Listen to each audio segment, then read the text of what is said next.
One of the things we're going to be talking about today is who am I without them? And I love this class because I just taught it in a special in the grief study hall. We just taught it on, it's not where I wanted to go. We just taught it on Tuesday in grief study hall. So grief study hall is every Tuesday from 1 to 3. And we actually broke it down. And I want to say something about this. This is a great question to think about for yourself. It's a great question to um, roll over in your mind and kind of go through, really truly thinking about who you are without your person, who you are without them, how you want to show up, how you want to show up in this world without your person. It honestly, and realizing who you are as the griever and how you show up as the griever now that your person is gone. I honestly believe that that is some deep grief work that a lot of us need to look through and go over and really try to understand for ourselves who we are without our person. It's huge because I just sat with a lady this morning and realizing that you're the griever. She lost a child. You're the griever. You're the one that gets to make the decisions. People don't get to come in and make decisions for you on your grief. They don't get to come in and tell you how to grieve this thing. It's not for them to say. Let me see if I put this down here. Sorry, TikTok. Don't mean to make you dizzy. Maybe it's better. Okay. Looks a little better. I don't know. All righty. So, welcome to grief class today. Welcome to the grief school. My name is Sharon Brubaker, and I'm a grief specialist. I sit with women so they can feel heard, understood, and supported while they are on their grief journey, their unique grief healing journey. I teach grief. I teach women how to grieve, and that's what I do here. This class today, we're going to go pretty deep. I want to go pretty deep because just simply asking the question, who am I? Who am I without my person is absolutely huge. Because we are talking about something that shakes every griever to their core. This is going to shake you to your core. And if you haven't thought about it, it will shake you to your core at some point in your life. Who am I after the loss? Whether it was a death, a divorce, a betrayal, an estrangement, or you're just grieving the person because of your relationship with them, so we can grieve anyone living or deceased. I want you to understand this. You are also grieving the you. You're grieving the you that existed when they were here. You're not just grieving the loss of them. So when someone dies or when a relationship ends, we grieve them and we grieve the me. Who is the me in this grief? Who am I now? Who do I show up as now? Who do I have to show up as now as the griever? What does this grief require of me? Who am I now? So we're not only going to grieve them, who they were, and the loss. I mean, and this goes so much deeper. It's the loss, the heart, the relationship, the energy, friends, the love. All of that is connected to the them. And I could keep going on with this list. And this is the we. When we're grieving them, we're also grieving the we. But my question is, who am I without them? Who am I without them? Who am I that I'm no longer the we? Who am I now? How do I show up?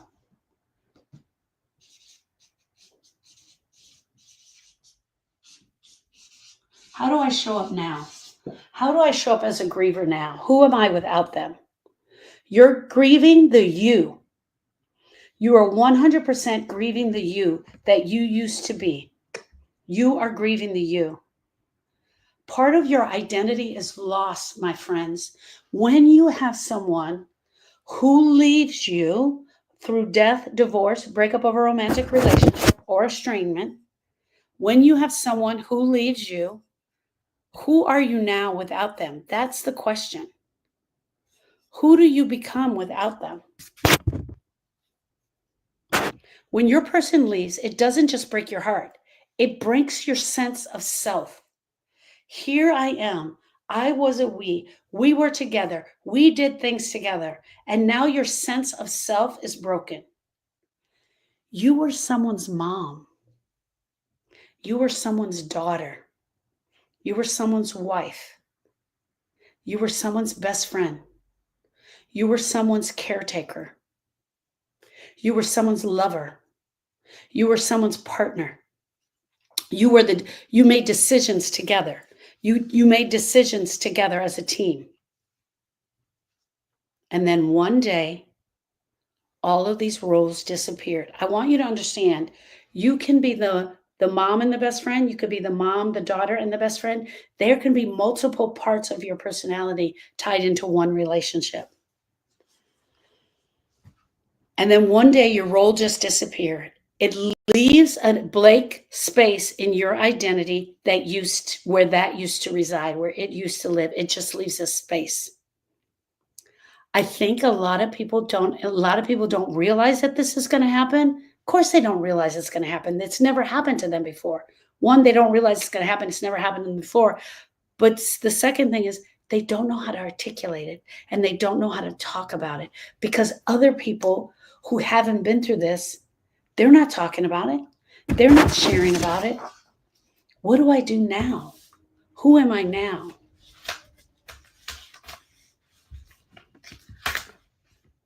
Why is it so hard to let go? Why is it so hard to let go? And then I'm going to ask a question. Grief pulls you backwards because it's trying to hold on to who you were before the pain. Part of your brain is trying to hold on to that, but also there's this part of you where the grief is pulling you back, because guess what? When I look back here, I recognize her. I know who she is.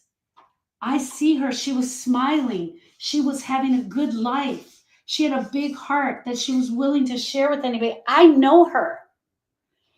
But when I look over here, when I am who I am now, when I'm showing up as the griever, I don't know this chick. I don't know her. Her heart is broken. She's sad. All she does is cry all day long. Who is she? I don't know her, but I remember this girl. This girl was rocking and rolling. She had it all together. She had a little family over here. They were all doing things together. Their life was grand. This girl, I don't know her. Why is it hard to let go? Because grief pulls you backwards. It pulls you back to what is familiar. So it is trying to pull you here. But sometimes when you step into the here, it doesn't feel normal either. You're over here in this part, you're like, this doesn't feel normal. So you go back to the grief. You're really trying to figure out, what place do I fit in? None of it feels normal to you.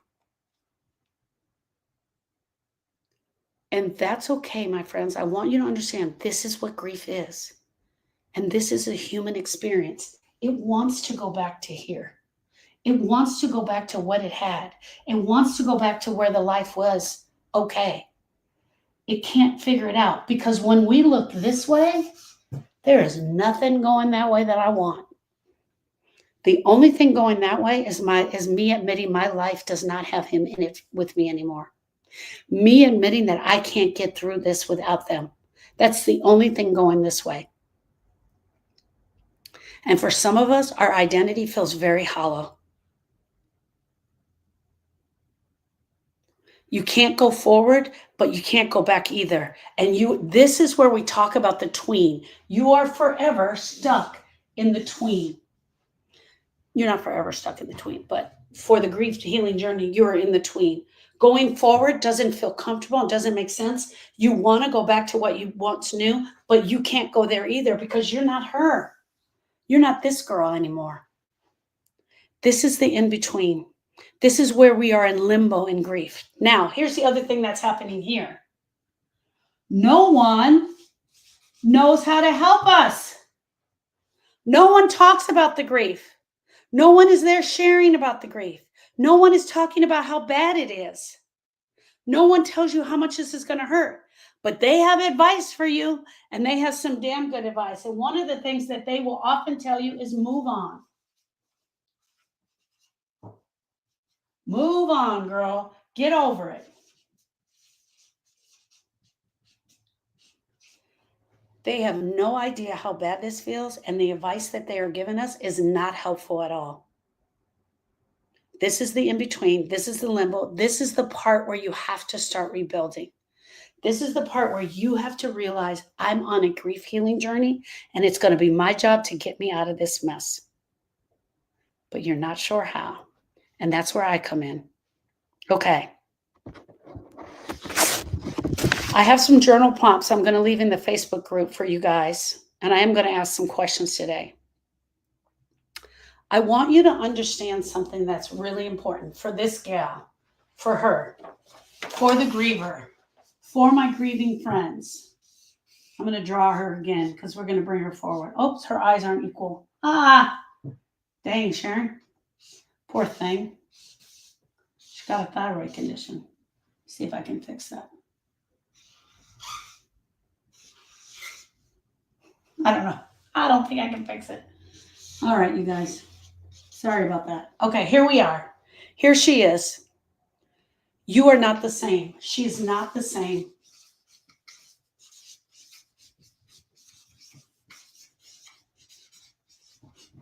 She's not the same. But that doesn't mean it's going to last forever. Grief is not here to erase you. Look at this. This is permanent marker.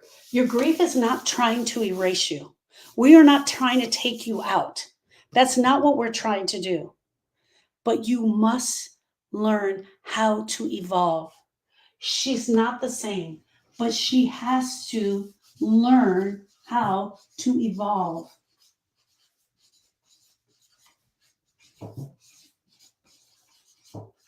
She has to learn how to move forward. She has to learn how to move forward, even in the pain.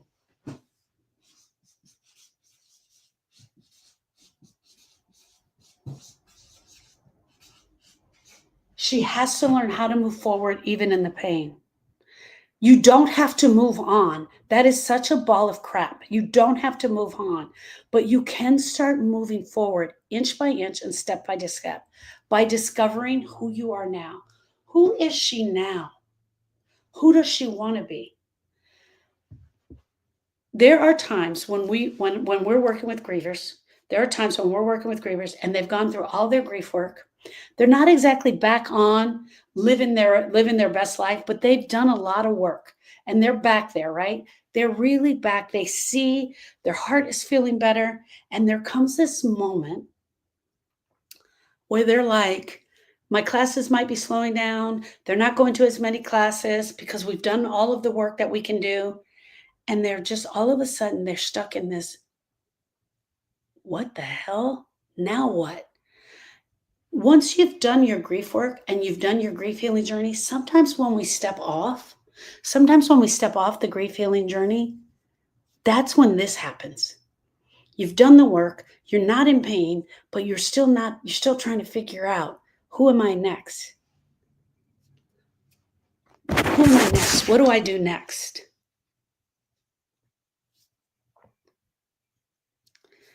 And so I want to tell you this. Even in your grief, there are parts of you that are still you. Parts that didn't die. Parts that you bring with you. These are your identity anchors. They are the things that are still true to you, even in the storm. Hold on one second, because I want to go past this a little bit. I want to jump ahead.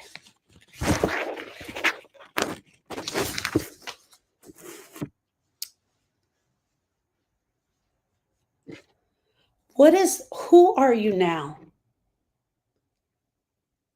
I want you guys to come up with your statement of who you are. I'm going to read some statements, and then I want you to decide who you are and create your own if you like. These are the still true statements. These are still true. You're grieving, you're in the tween, but this is still true. I'm still a mother, even though my child is gone. I am still a daughter. I am a daughter, even though my mother is no longer here. I am still worthy, even though he didn't treat me like I was. I am still strong, even though I fall apart. I am someone who is learning how to live without them.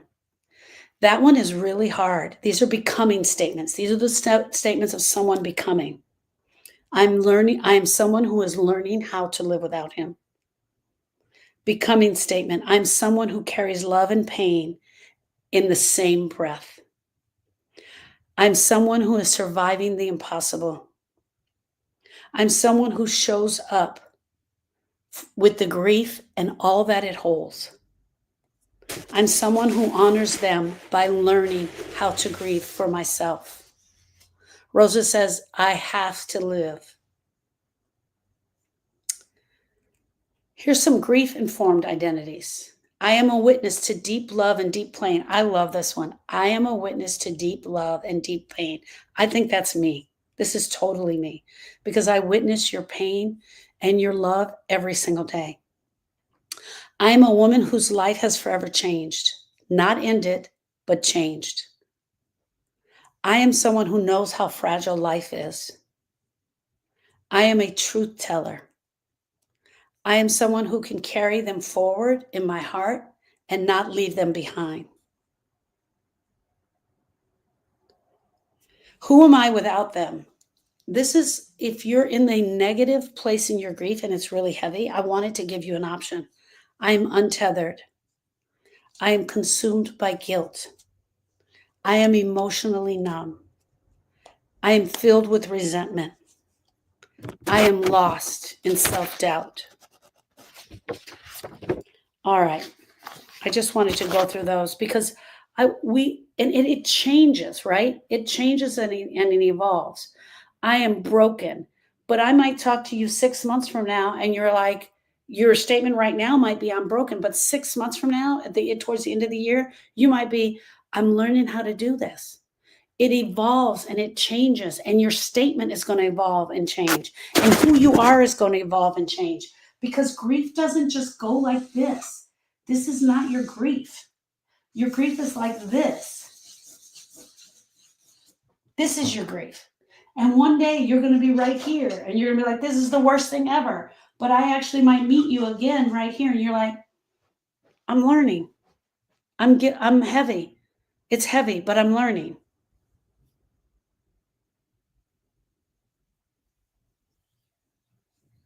Blue slope, my heart to yours. Life is precious and he will forever be with me. I love that. Even in your grief, there are parts of you that are still yours. And that's what we have to understand. Even in our grief, there are parts of us that are still ours. Question: what part of you still feels strong? What part of you still feels strong? Do you know? I still have compassion. I'm a really good mother. I love fiercely. I believe in showing up. I'm going to figure this grief thing out. Rachel says, I have empathy. What part of you is really still living? Cindy says, my love for others is still there. Oh, beautiful. Thank you, Cindy. What part of you still feels strong? Becoming someone new. This is where we begin to do the work when we're becoming. Friends, what is becoming? Becoming is not only grieving, but it is stepping into who we are now. Agua says strength. I show up for all those I love. I love that. Aida says empathy too. When you're becoming, you are not fixing anyone else around. You're not replacing the loss. When you are becoming, you're becoming your own woman. You're becoming your own person within this grief. You are rebuilding, but with intention. You're going after it with intention. Who do I want to be from here? Do I want to be the best friend again? And I'm going to be honest with you guys. I have no one that has replaced Sharon. I haven't gone out. I have friends. I definitely have friends, and I have all of you beautiful ladies. But having someone like Sharon, I just haven't gone after it yet. That was a choice of my own. At some point, I probably will. I'll join some book clubs and things like that, but I've just dove right into the work. I'm okay. I don't feel the longing for her anymore that I used to, but I am not no longer becoming the best friend, but I'm okay with where I'm at. Who do you want to become from here? Who do you want to grow into? Not in spite of your loss, but because of your love. Who do you want to be from here?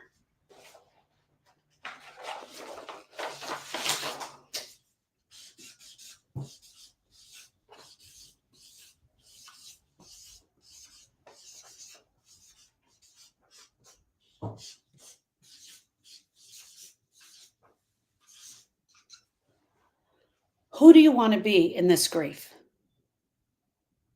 Do you want to be a mentor? Do you want to be a woman of peace? Do you want to be calm? Do you want to be a survivor who tells the truth? Do you want to be a griever who can help other grieving people? Do you want to talk about your grief? Do you want to allow the grief to be there? Do you want to be someone, do you want to help someone else that has lost a child? Do you want to be the best damn grandmother you can with the time that you have left? Do you want to be an amazing wife to someone else? Grievers have options.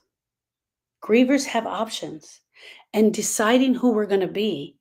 And Rachel says, what about the fear of moving on and becoming someone without them? You will never be someone without them. They are always going to be with you. They're always going to be a part of you. When we do our work and we work on the pain in our broken heart, Miss Rachel, when we work on this pain, so this is pain. When you do the work on the pain, what is there is love. What's left there is love. What is covering it up right now, covering up the love, is the pain. You can't see the love under there. There's actually love under there.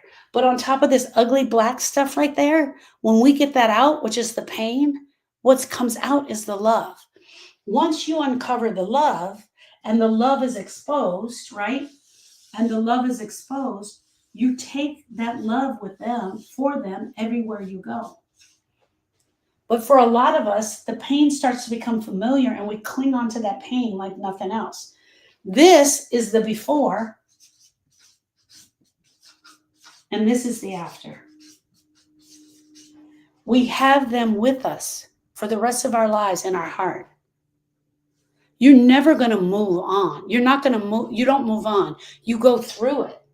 You go through grief, and it's right through here to the center of your heart. You're going through it. Here's the other thing, and I'm going to be really blunt.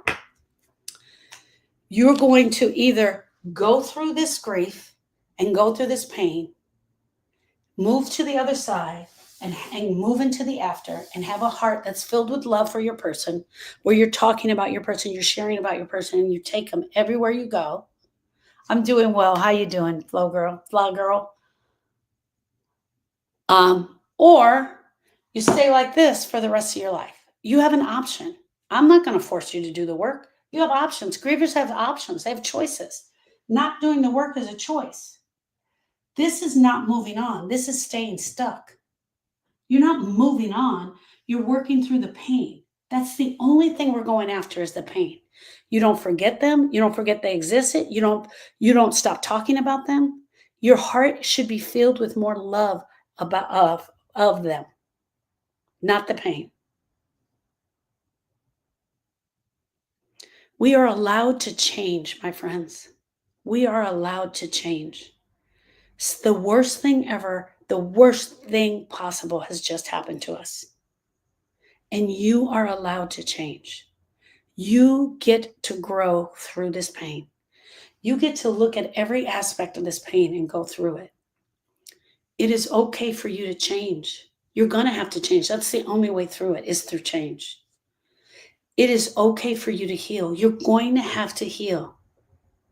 Even if no one understands what this looks like, even if no one understands, even if you feel judged, it is okay for you to heal.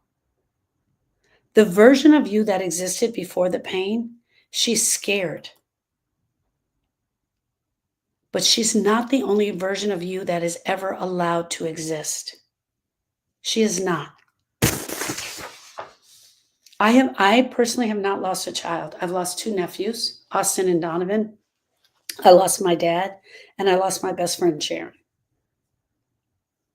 I want to be the daughter. I truly do. I am his daughter.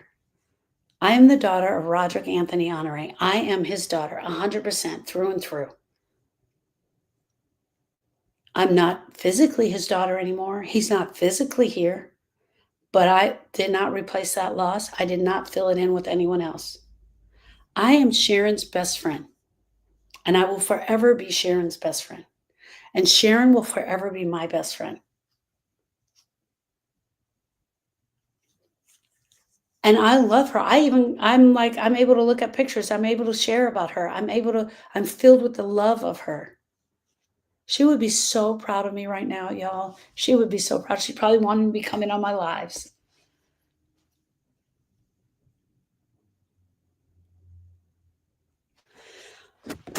Aqua said, Katie emulated joy constantly. So that's what I strive for, is to show others it was her love and light. That is so beautiful. So beautiful. Veronica says, I still have compassion and love. What version of you do you think you're leaving behind? What version of you do you think you're going to be leaving behind? Is it the broken, grieving version? Because hear me out, even the mama, you bring the mama with you. That title, that love you had for that child is going to go with you everywhere. We're not leaving it behind. There's no such thing as moving on. I can't get past my husband and my mother's passing. I can't get past it. Gina, tell me what you mean by I can't get past it. I can't get past it. Give me a little more context in that. I can't get past it. I can't get past it, or I won't. Tell me what you're talking about. I can't get the grief to move. Tell me what you're meaning. What version of yourself do you think you're leaving behind? You guys don't have to answer this here. You can just think about it yourself. What does your next chapter look like for you? Because here's the truth. There is a next chapter, you guys. There's a next chapter. Let me show you. I'm going to go back to this again. Here's the grieving you right now. I said, moving on doesn't exist. There is going to be a next chapter. You can't stop it.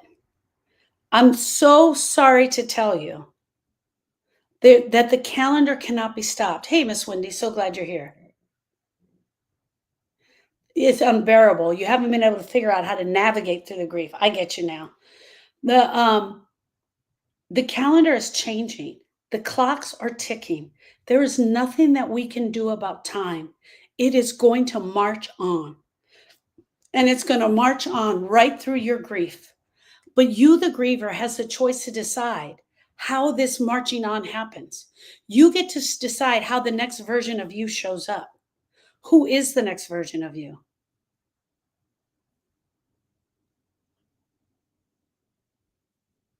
Rachel says, I'm leaving behind grief and a mother-daughter, but learning how to nurture myself and be whole. I love it. That's beautiful. You are not broken. You don't need to be fixed. There's nothing in here for me to come along and fix you. Grief took something from you, but it didn't take everything. It didn't take your love. It didn't take who you are. It didn't take who you are deep down inside. Your identity of who you are is still in there. It's just requiring that you come and find it. It is requiring of you that you come and find it, that you learn who you are. Okay, so I did the positive and the negatives. I know for a fact that their absence is making you question your worth. Their absence is making you question who you are. And one of the things it totally has you question is your identity. And it leaves you uncertain about who you are. Processing the pain of grief is very complicated. It's complicated, it's painful, and it hurts. It's even more complicated and painful if the relationship had a lot of unfinished business in it. If it had a lot of unfinished business of things that you still need to discuss, things you never got a chance to say, things you never got a chance to talk about.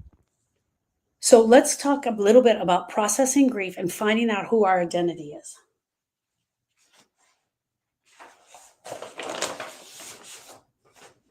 The number one thing that I say to everyone, and I don't know if you guys are new here, but I say this all the time, and that is this: we have to acknowledge that we're grievers. We have to acknowledge that we are grievers now.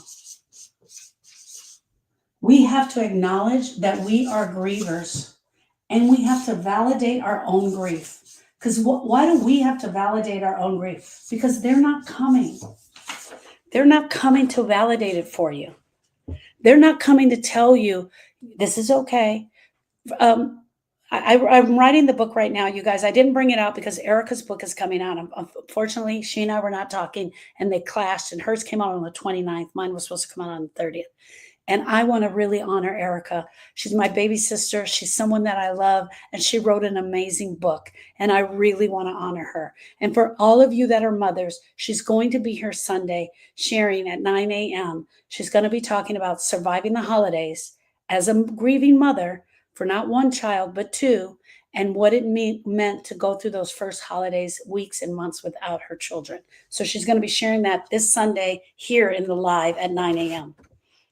And so, because I'm so proud of her and she's worked so hard on this, I was like, nope, I gotta support her. So if you guys are on my email list, you got a link to her book yesterday, and we'll be finding out more about her. She's going to be writing a couple blogs to the moms who have lost children and for who we are as grievers. So she's going to be writing a couple blogs that actually tie back to the book, and I'll be able to share those with you.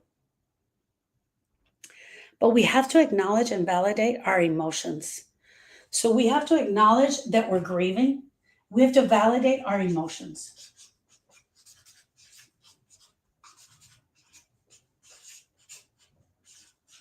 I bet you there's people and they're like, well, yeah, Sharon, of course we do.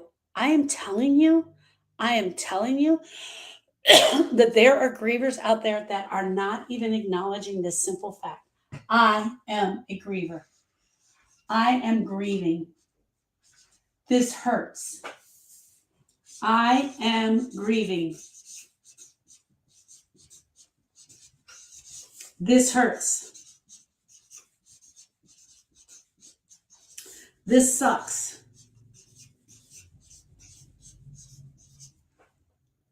I am broken.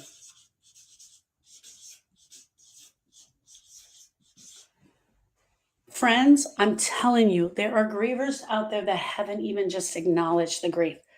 People ask me a lot because they get confused with those stupid stages. I shouldn't call them stupid.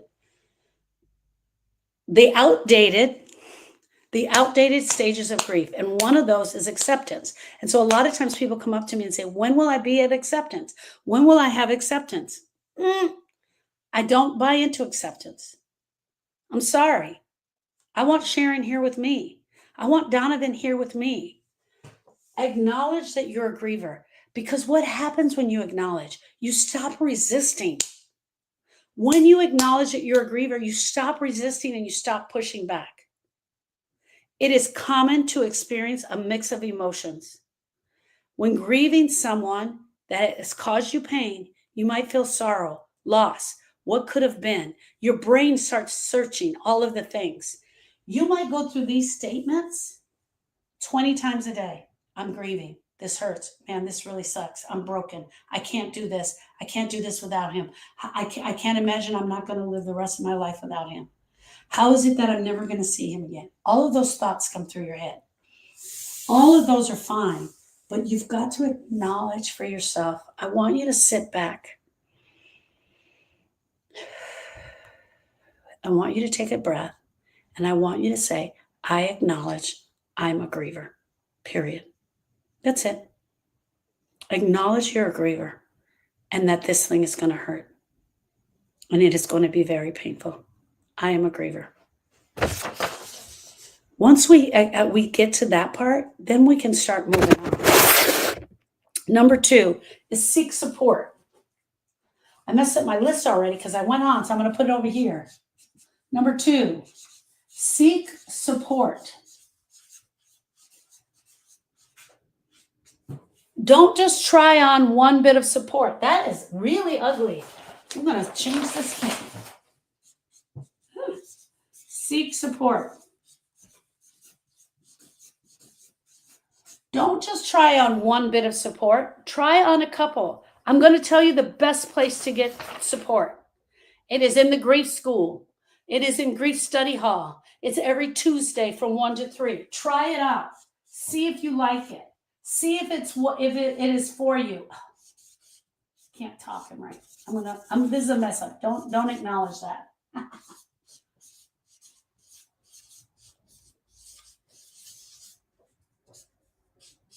Acknowledge your grief. Get support. Okay.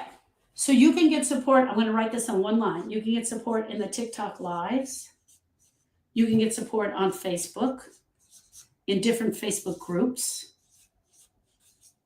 I have the grief school. I come on lives. I know there are other grief specialists that come on lives. You can get support there. You can get support in on a little bit on Instagram, on YouTube. These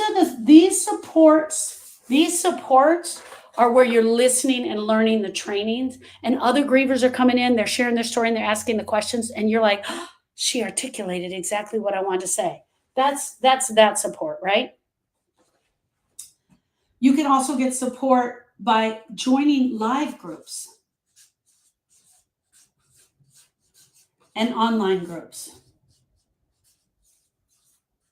Now, why are the support groups, why is support so important? Because the average person around you, Jennifer says, sure, I'm a griever. Beautiful shirt. This is a shirt that I wore to Sharon's funeral. I haven't worn it in forever, but I have a whole bag of stuff to take to the cleaners, and I put it on today. And I was a bigger girl back then. So this is what you got.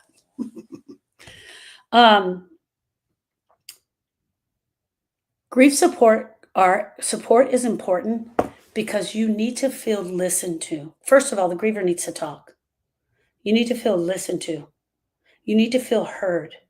Grievers need to feel listened to and heard without judgment, without someone telling them how to move beyond this grief, without someone yanking them, without someone telling them, you should be over this, all of that stuff. The very first thing that a griever needs is going to be a support group. It's going to be support. It's going to be support, not a group. It's going to be support. Now, I also want you to know who are those 1 or 2 or 3 girlfriends that are going to listen to you, that are going to send you the text every morning, ask you how the battle is going, how much this hurts, how much pain you're in, and will listen to you on the phone for 45 minutes while you cry and tell the story. And I'm telling you, friends, if you have one of those, consider yourself lucky. Consider yourself lucky. But if you have none of those, then make sure you're coming into the lives. Make sure you're joining the groups. All right? Okay. The other thing we need is healthy boundaries. As a griever, we need healthy boundaries. What does that mean? That means if you don't feel like going to Mother's Day celebration with everyone, you can say no, and you can say no to them and stay home. If the person you're grieving is no longer here, it is crucial that you set boundaries to protect yourself and your well-being. Hear me out on this, guys. Boundaries are not for you. The boundaries are not for you. You are not setting boundaries for you. You're setting boundaries for them. For them. And the boundaries are for them so that they know how to treat you. How to treat you while you are in a grieving experience. It is not uncommon while you're grieving to have people come up and say the most disrespectful, unbelievable things. Do the most disrespectful, unbelievable things. And that's where the boundaries come into effect. Healthy boundaries. Please don't say that any longer. I really don't feel comfortable with that. If you continue talking that way, I'm going to get up and walk out of the room. If you keep bringing up that subject, I will leave, and I promise you, I will never talk to you about this again. It always goes this: if you, when you're talking to them, then I will. That's how you set a boundary. This is number one. If you do this, if you keep drinking alcohol and coming home drunk every day, then when you come home next week, I will not be here. If you, then I will. And that's number two. And this is the part that is about you. This boundary is about you. Then I will. Here's the other thing. Whatever follows the then I will, you better damn sure make sure you do it. Or it is not a boundary. It's just you complaining. Period. That's it. Healthy boundaries. You need the boundaries. They're grief boundaries, and they need to be set. You need to engage in reflective practices. Journaling, brain dumping, talking, sharing, crying, sitting in your grief.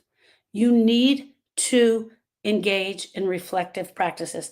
And now I'm saying the word need, guys, and I know it sounds a little strong, but these are things that'll help. Sometimes we're not there yet. Sometimes we can't do it. I meet grievers all the day that aren't crying, all the time that aren't crying. Reflective practices. Brain dump.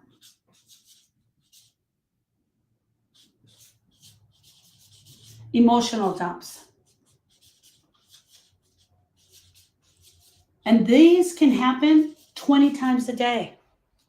These can happen 20 times a day. You can share these more than once a day. But we want you going in there and acknowledging it. Journaling can be a powerful tool for processing. Journaling to your person, keeping a daily journal to your person. Brain dumps, emotional dumps, talking are all ways of engaging in reflective practices, and absolutely crying. And number 5, I think is so important, is allow yourself to grieve. Look, hold on. I want to write this real quick. Why do I say allow yourself to grieve? You're like, what? Because most of you are resisting the grief. Most of us are pushing back on the grief. The grief happens, and the first thing we do is we push back on it. I don't want to be doing that. I don't want to do that. And the emotions come and we push back on it. We change the subject. We pick up the phone and we start going through TikTok. All of the things that we do. All of the things that we do. Grieving someone you had in your life is difficult. When our relationship ends, it's absolutely difficult. We in our brain followed a certain set of timeline. We're going to live, we're going to be married for 50 years, and then he probably will die before me, and then I will die, and then we'll leave this inheritance to our kids. But 5 years in, he was hit by a car and he died. That predictable timeline ended for you. It changes you and everything about you. Who are you now without them? Who are you now that they are no longer here? Who are you now that you can no longer we no longer have them next to us 24/7? We have to figure that out. We have to figure that out for ourselves. We have to figure that out for our identity. It's part of the grieving, friends. Who do I do now? I meet women all the time that don't even want to leave their house. And I don't blame you. I'm not blaming you. I'm honestly not blaming you. Or I meet women that all they do is leave their house 24/7 because they can't stand to be there. They can't stand to be in the house. So here's the deal, my friends. I don't know where you are in your grief, and I don't know where this next level of grief is going to be taking you. But here's the part that I do know. I know what it means to be a griever. I know what it means to have a broken heart. I 100% know what it means to not know what the next day is going to be like. I know what it's like not to be able to sleep, not to have your person. It's huge. I also really do know. I was measuring books today. That's why I have this mess on my cabinet. I just saw them. I also really do know what it's like to have a broken heart and not know where the hell to go get help for it. Or the places that you try just aren't helpful at all. I absolutely know that as well. All right. I'm going to do a commercial real quick. My name is Sharon Brubaker, and I'm a grief specialist. I'm the owner of the Grief School, the place where healing begins. In 2006, my nephew Austin drowned at the lake, and I had to tell my sister that they had, in fact, found him and that he had drowned. And here's the thing that I was just talking about. I didn't know what we were going to do, but here's what I wanted to do. I wanted to fix her. I wanted to fix her because I thought she was broken. This is how naive I was. I never thought I was going to grieve. I thought they were going to be the grievers. I'm still so shocked that that's what I thought. Really shocked that that's what I thought. That's how little I knew about grief. But I went on a mission to find out everything that I could. And I sit here with you today on year 18, and I sit with women so they can feel supported and heard and understood while they are on their unique grief healing journey. If you want to find out anything about me, join the Facebook group. It's called The Grief School. You can join TikTok. You can join Instagram, Heal at the Grief School, or you can join me on the YouTube at the Grief School. I have a podcast that's called Healing Starts with the Heart. I've been recording the podcast since 2018 with Erica. And this Sunday is my second Sunday for Sundays with Sharon. But I have a special guest this time, and her name is Erica. Erica Patrice Honore. I'm saying that because that's what she put on her book. Erica Patrice Honore. She's the mother of Donovan, my 21-year-old nephew who died in 2015. She's also the mother of Austin. She's going to come and meet you all on Sunday at 9 a.m. Central Standard Time, and she's going to be talking about surviving the holidays, most importantly, surviving Mother's Day. What does it mean to get up on that Mother's Day without your child? What is your heart most likely going to feel like? What does it mean to move beyond that pain? How do you move beyond that pain? Forever 29 says, that's how my sister feels about me. That's exactly how I felt. Yes, it was not a good place. And then when I realized that I was absolutely grieving and that we all grieve, that was not a good place either.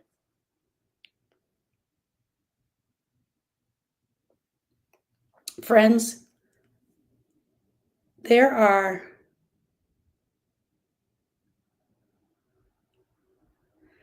so many women out here with broken hearts. Kathy, I see you. There are so many women out here with broken hearts. There are so many places that we honestly do not know how to move beyond the pain.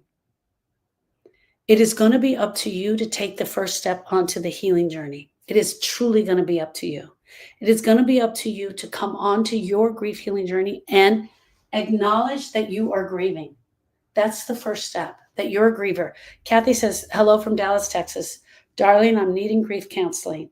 It's been 2 weeks, 2 to 3 weeks, and I'm totally lost. It's you saying, I can't figure this out. Somebody help me. That's what ended up happening to me. I just kept open up all these doors and looking in. I was like, no, that's not it. That's not it. When I found my first grief program, it was almost a year that Austin had died. It was about 9 months. It was almost a year. And when I finished that program, I knew I needed to help people because I knew I needed to help people because there was nothing out there. There was nobody out there talking about how to do this. We were still getting 5 stages of grief, which is completely outdated and antiquated. It's not the thing that we need to be using now to help our broken heart. I'm so glad you're back, Forever 29.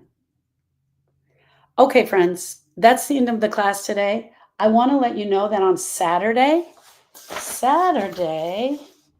I'm going to be teaching a class Saturday morning here at 10 a.m.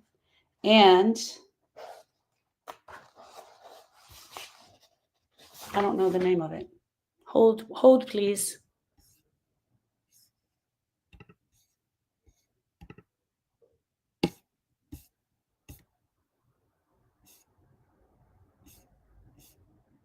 Hold on, I got to get this for you. Saturday's class is Grief Doesn't Care What Day It Is. Wow. Wow. That's deep. Grief doesn't care what day it is, and it doesn't care what day it is, what time it is, and what season it is. It is going to come, and it's going to come along with everyone, and it's going to come along with you. All right, my friends, thank you so much. TikTok Hangout, I'm going to hang out with you guys for a couple more minutes. I love you. I see you. I am you. Thank you for showing up today, and I will see you guys Saturday morning at 10 a.m. I'll be back. Grief doesn't care what day it is, and that's what we're going to be talking about. All right, I'll see you then. Bye.